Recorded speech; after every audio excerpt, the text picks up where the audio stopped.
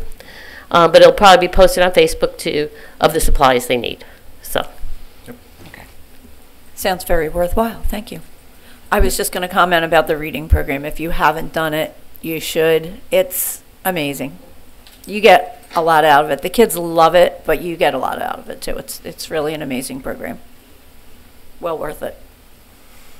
Yeah, I'd Okay. also note that the boxes we're doing for Stuff the Bus at all locations, and we try to partner with different agencies at different times, because our facilities are kind of conveniently located in 5 different areas of the county.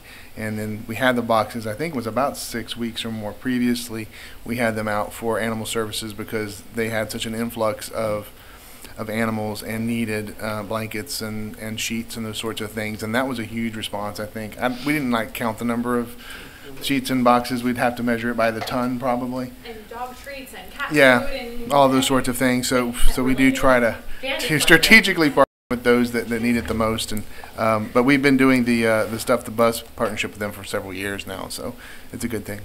Well worth it. Okay. Okay. Anybody have comments on that? All right. So, any old business? I think what we did today was really considered old business. We got that taken care of. New business, I guess you already discussed that, what we're going to do at the August meeting, moving the meeting and going over the nuts and bolts of how we got to be the LAB and what we actually do. Yep. Board member updates. Does anybody on the board have anything to add? Okay. Okay, so the next meeting then we're going to assume is on August 16th. We're going to work on that date to get it firm, and then you're going to hear from whoever takes her job over after she's... And it will again be here in this room? And it'll be here in this room at the same time at 8 o'clock. It'll just be, for now, August 16th, unless you hear otherwise. Okay. And we will send you something to confirm that as well. Okay, I think we can adjourn. Can I have a motion to adjourn? Second. Okay, we're adjourned. All right. Thank you all very much. Thank everyone.